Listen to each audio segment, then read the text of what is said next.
प्रदेश विशेषमा आज हामीसँग हुनेछन् लकडाउनकै बीच आर्थिक नगरीहरू चलायमान बन्दै प्रमुख शहर र बजारमा चहल पहल। संक्रमितको उपचारमा समेत जनप्रतिनिधि बीच शक्ति प्रदर्शन, लक्षण नदेखिएकालाई पनि अस्पतालकै शैय्यामा राख्न दबाव। आत्मनिर्भर भइसकेका क्षेत्रमा समेत लकडाउनको असर, सिमेन्टको कच्चा पदार्थ भारतबाट ल्याउनु पर्ने अवस्था र मुसहरका पक्की घर निर्माणमा भारतीय सीमा सुरक्षा बलको अवरोध, झुपडी भत्काएका परिवारको कन्तबिजो। नमस्कार, म प्रवीण शिवाकोटी। यी थिए प्रदेश विशेषमा आजका सामग्री। यसबाहेक आयोजनाको काम सुरु भएपछि मजदुरलाई राहत मिलेको सामग्री हामीसँग रहनेछ। हेर्दै गर्नुहोस् प्रदेश विशेष समाचार, समीक्षा र सन्देश।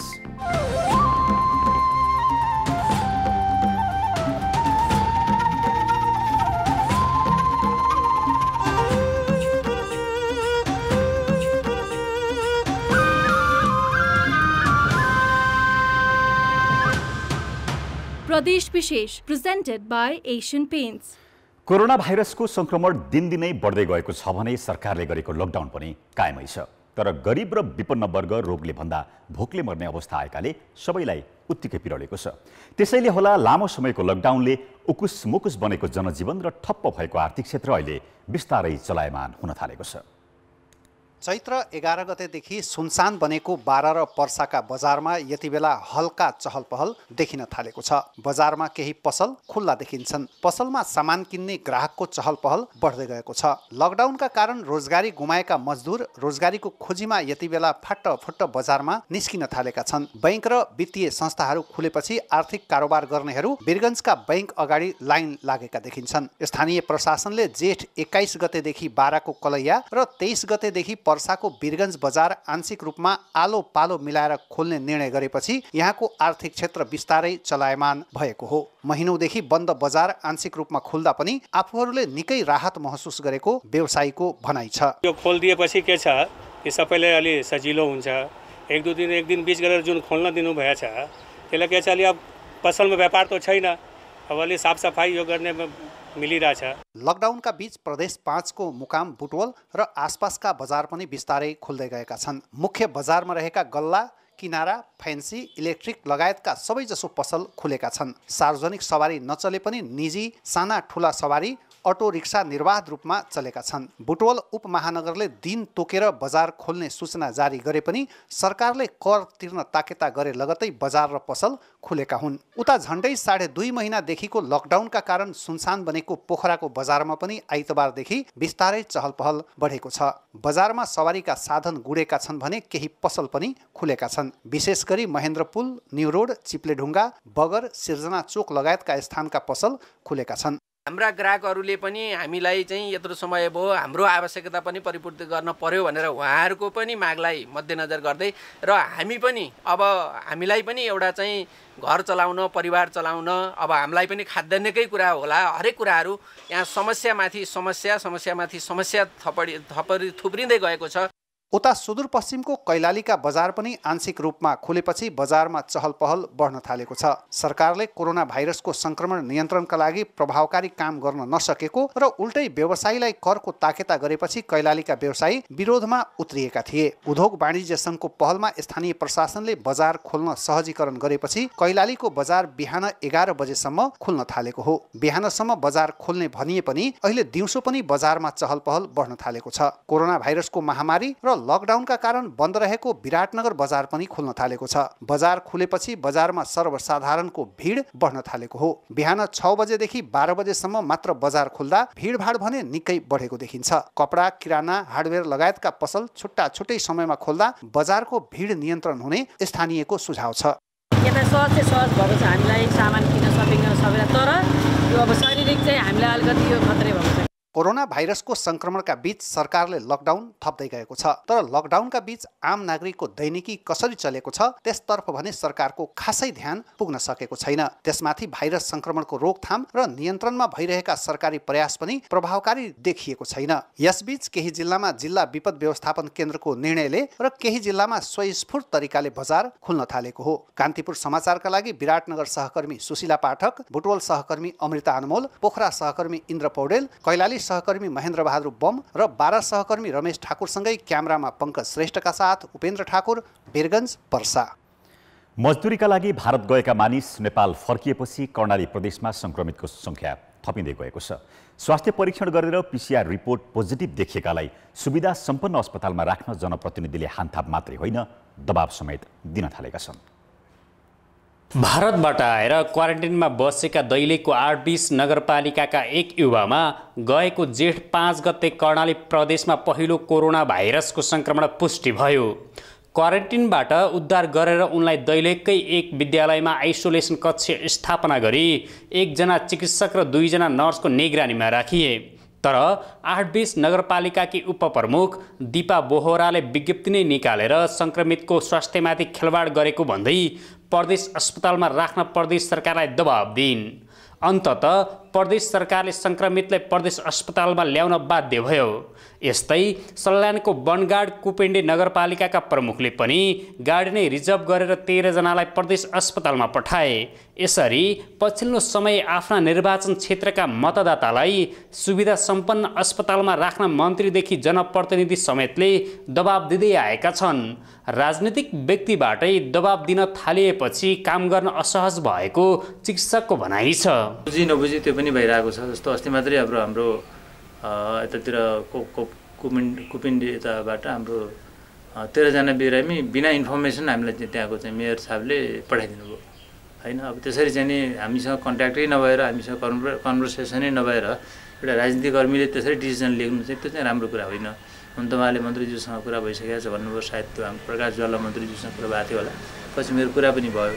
अब यस्तो हुन थाल्यो भने हामीलाई चाहिँ नि म्यानेजमेन्ट गर्न गाह्रो हुन्छ अरे, कस्तो कसलाई ल्याउनु पर्ने, कस्तोलाई नल्याउनु पर्ने, त्यो कुराहरू पनि अब हामीले प्रदेश सरकारलाई दिएको सुझाव अनुसार उहाँहरूले अगाडि त्यो डिसिजन गरिसक्नु भएको छ। त्यसले पनि अब अलि राजनीतिक व्यक्तित्वहरूलाई पनि अलि सायद सहज त्यसले चाहिँ अलि गाइड चाहिँ गर्ला भन्ने हामी सोचिरहेका छौँ। सीमित पूर्वाधार तयार गरेको प्रदेश अस्पतालमा मतदाता रिझाउने नाममा सरसल्लाह नै नगरी नेताहरूले धमाधम भाइरसका संक्रमित पठाए व्यवस्थापन गर्न गाह्रो हुने चिकित्सकको भनाइ छ। प्रदेशमा 19 वटा अस्पताल र 14 वटा स्वास्थ्य केन्द्र रहेका छन्। यसका अतिरिक्त अस्थायी रूपमा स्थानीय तहमा कोरोना उपचार केन्द्र समेत खडा गरिएको छ। प्रदेशका विभिन्न अस्पतालमा गरी 740 आइसोलेसन कक्ष स्थापना गरिएको छ भने करिब 400 जनालाई आइसोलेसनमै राखिएको छ। जिल्लाका अस्पताल र स्थानीय पालिका भित्री चिकित्सकको निगरानी रहने गरी आइसोलेसन स्थापना गरिएको छ। आज अलिकति कन्फ्युजन तल स्थानीय तहमा कस्तो छ भन्दा अलि कोरोना प्रमाणित हुँदा बित्तिकै त्यो अस्पतालमा गइहाल्नुपर्छ भन्ने जुन छ त्यो बुझाइ अलिकति त्यो गलत हो। त्यो बुझाइ चाहिँ सही होइन।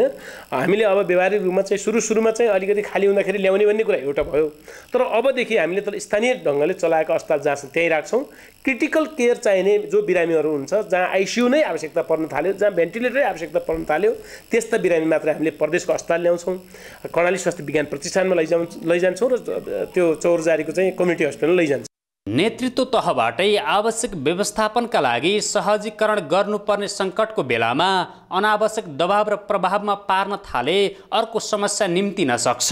त्यसैले विश्व स्वास्थ्य सङ्गठनकै मापदण्ड अनुसार भाइरस सङ्क्रमितलाई एक स्थानदेखि अर्को स्थानमा नसार्ने गरी स्थानीय र प्रदेश सरकारले स्थानीय स्तरमै प्रबन्ध मिलाउन आवश्यक देखिएको छ। कान्तिपुर समाचारका लागि क्यामेरामा नवीन शाहीका साथ कमल पन्त र पूर्णबहादुर खड्का, सुर्खेत। प्रदेश विशेष प्रेजेन्टेड बाय एशियन पेन्ट्स। ब्रेकपछि प्रदेश विशेषमा स्वागत छ। प्रदेश 1 मा सत्तारूढ दलकै सांसदहरूले सरकारले ल्याएको नीति तथा कार्यक्रमप्रति असन्तुष्टि जनाएका छन्। प्रदेश सभामा भइरहेको नीति तथा कार्यक्रममाथिको छलफलका क्रममा सांसदहरूले नीति तथा कार्यक्रम महत्त्वाकांक्षी भएकाले बजेट वितरणमुखी हुने आशंका व्यक्त गरेका छन्। उनीहरूले अहिलेको अवस्थालाई सम्बोधन गर्ने गरी नीति कार्यक्रम नआएको भन्दै रोष प्रकट गरे। उही गीत चाहिँ रामकृष्ण ढकालको गीतमा यी त सब भन्ने कुरा नहुन् भन्ने जस्तो होइन भने चाहिँ यहाँ धेरै कुरा नै राखिएको छ र फेरि पनि यसलाई हामी महत्त्वाकांक्षी नै भन्न सक्छौँ।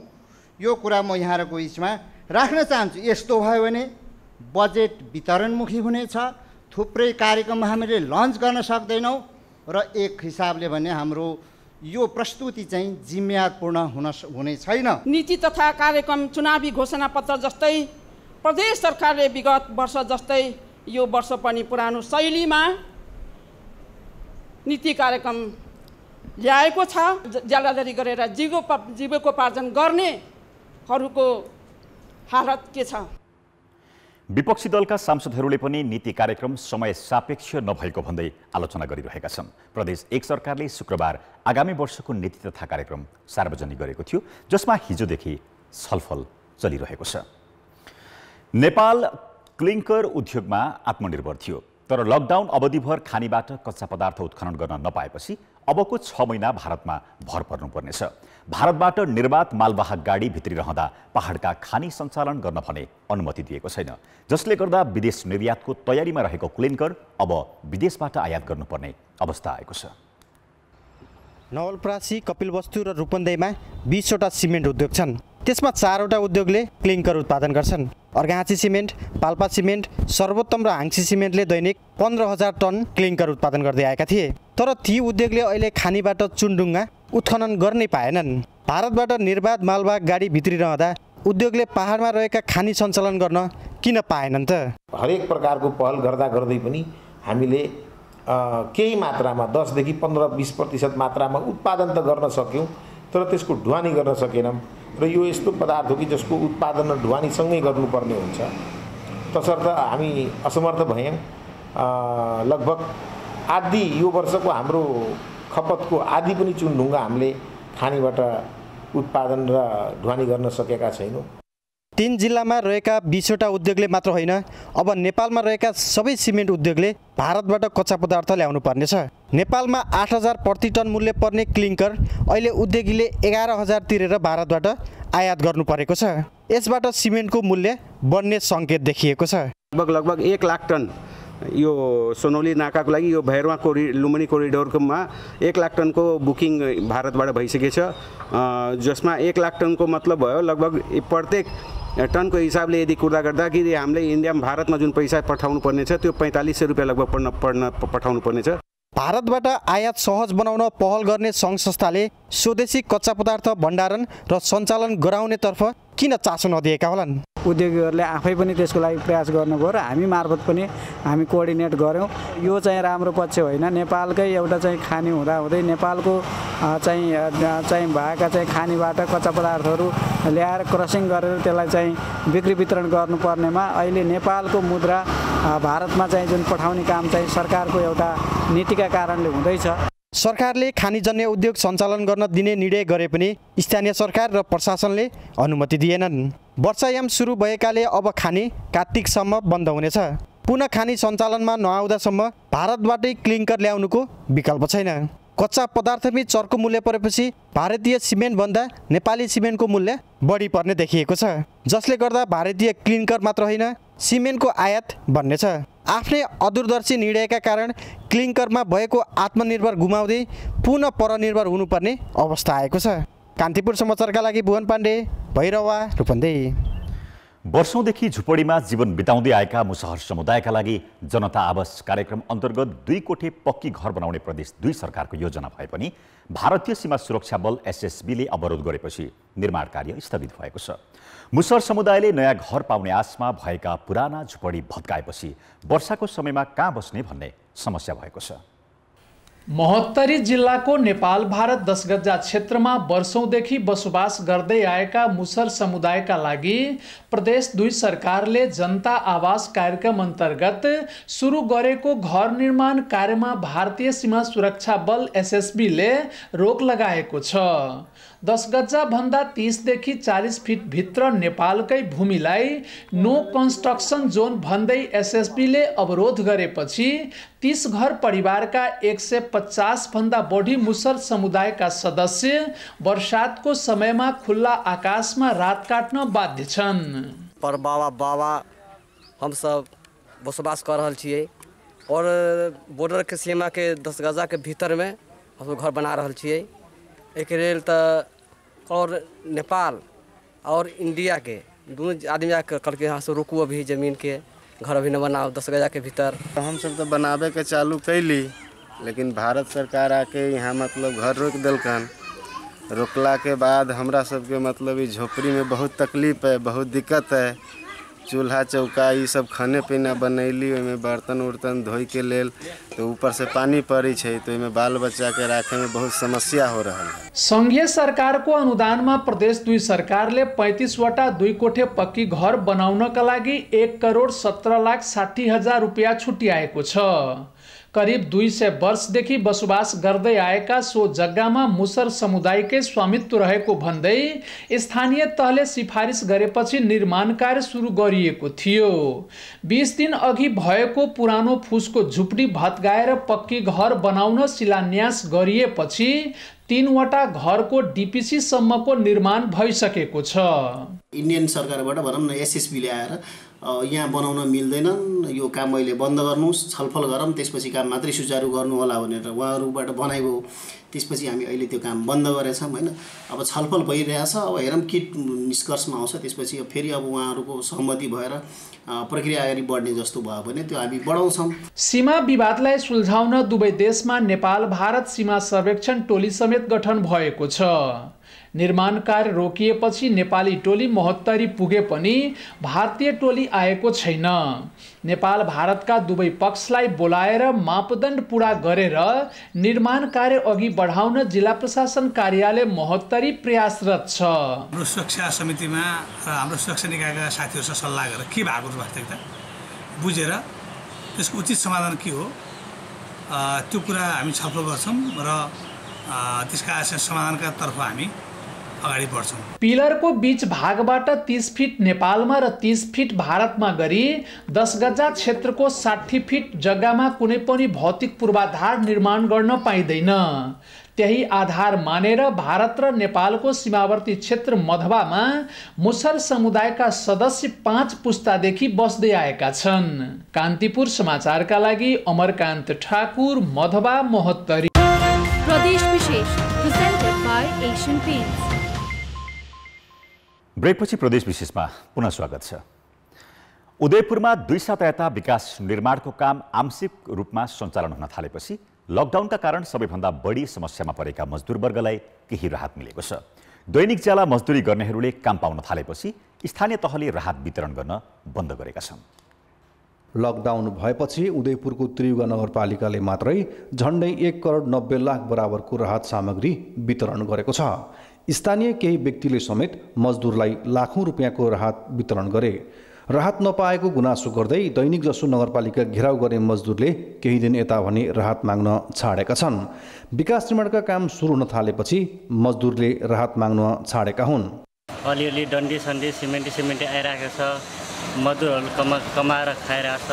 त्यही अब राहतको अहिले केही भएको छैन, त्यही काम गरेर अलिअलि खाइरहेछ। यो लकडाउन भएर अब खानु के गर्नु होइन, अब त्यो पनि त अब गरी खानु पर्यो नि त, अनि कामसाम गर्नु उता के गर्नु त्यो पनि त खानु पाइन्छ नि त। जिल्लामा अहिले केही आयोजनाको काम सुरु भएको छ भने भवन तथा घरायसी निर्माणका काम हुन थालेका छन्। आयोजनाले पनि स्थानीय मजदुरलाई काममा खटाएका छन्। राहत वितरणको काम थेक्न नसक्ने अवस्थामा पुगेका स्थानीय तहले केही दिन यता राहत वितरणको काम बन्द गरेका छन्। खाना नपुग्ने उनीहरूलाई हामीले राहत दियौँ र यसपछि हामीले राहत बन्द नै गरिसकेका छौँ। अब काम खोलिसकेपछि उहाँहरूलाई हामीले काममा लगाएका छौँ, जसले गर्दाखेरि अहिले राहतमा चाहिँ हामीले वितरण गर्नु परेको अवस्था चाहिँ छैन। विकास निर्माणको काम सुरु भएर मजदुर वर्गलाई केही राहत मिले पनि केही आयोजनाको काममा बाहेक सुरक्षा सावधानी भने अपनाइएको छैन। यसतर्फ काम लगाउने सम्बन्धित ठेकेदारले ध्यान दिन र स्थानीय प्रशासनले अनुगमन गर्नुपर्ने आवश्यकता भने देखिएको छ। कान्तिपुर समाचारका लागि परशुराम थापा, उदयपुर। प्रदेश विशेष आजका लागि यति नै। प्रदेश समाचारहरूको साथमा भोलि फेरि आउनेछौँ। नमस्ते।